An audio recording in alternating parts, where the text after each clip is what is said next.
Hello everyone and welcome back to Lucky Loaders 15, where I'll be giving you 3 selections for tomorrow's horse racing action. Now before we get stuck into them, I quickly just want to recap on how our tips performed today. In the end, it wasn't a bad day overall, as we came away with a winning nap at Wolverhampton with the Greatest Showman, and it was a good ride by Stefano Curci. He was able to make all, able to capitalise on his early speed from stall 1, and in the end he just had too much for them, so hope some of you were on there. The other selection, Estrella Star, just was given too much to do in the end in the finale at Bath. Ran okay in the end to finish in 4th place, but ultimately not what we wanted, because obviously we wanted to win. So yeah, on the whole, if you balance it out, it has been a good day, and fingers crossed we can have some more winners for you tomorrow. So like I said at the top of the video, 3 selections, and we're going to be going to Exeter for the first one of them, where we're going to the 240, and I'm going to take a chance here on the outsider of the field from the Heart, who's currently available at 17-2. As my nap, I'm going to recommend a 1-point win bet for Sean Houlihan, claiming 3, and he's riding for Phil Hobbs. Now I think you have to put a line through this horse's run at Chepstow last time out when he finished in 9th place, because if you actually look at the form of this horse over the last couple of seasons, he's always needed his first run, and he's always come on leaps and bounds for it. If you look at him last year, he finished 7th at Newton Abbot when he was tailed off.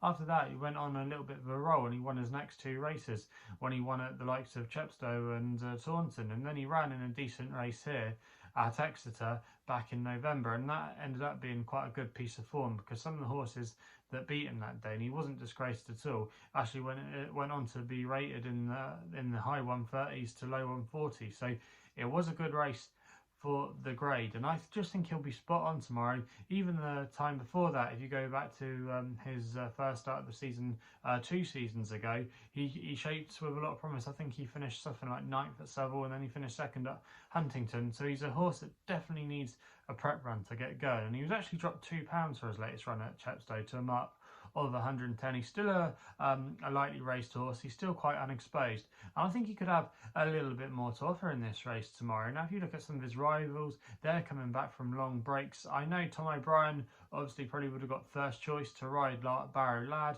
but I'm not sure about him. I think the handicappers got him by the short and curlies, and I think From the Heart could potentially still have a little bit more to offer. Phil Hobbs as well does very well with his runners at Exeter, one of his local tracks, and they have started off the jump season quite well. So I'm fairly confident this horse will run a good race tomorrow. Obviously there has been a bit of rain around down there today in the West Country, and there could be a little bit around tomorrow, but he has got a little bit of form on soft ground. You wouldn't want it too deep, but it was good to firm before they declared, and I imagine it would only be riding just on the easy side of good. So I don't think there'll be a problem at all tomorrow, and I think this horse will go very close. So From the Heart he's going to be my nap of the day, and fingers crossed we can get off to a good start there in the 240 at Exeter.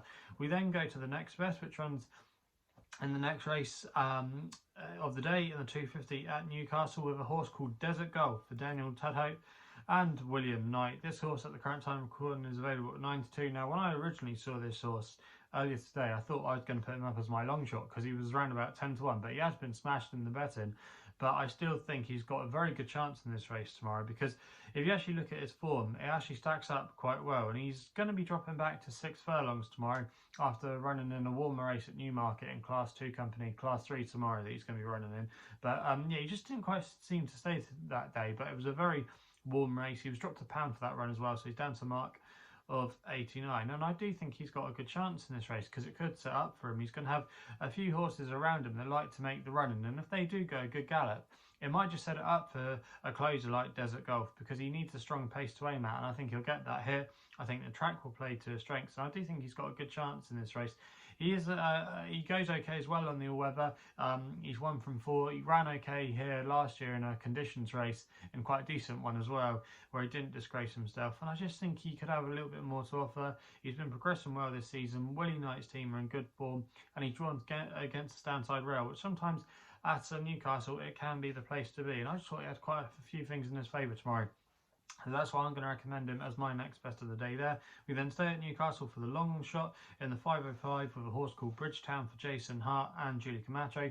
Currently available at time recording of 8-1 with William Hill, who are offering 4 places on this race. I'm going to recommend a 0.5 each way selection here. Now this horse, again, he's a very lightly raced horse. I think he's only had about 4 or 5 starts. And it was very interesting that he was sent off favourite on his handicap debut off mark of 60 at Ayr last month. He actually didn't disgrace himself at all in that race, I think.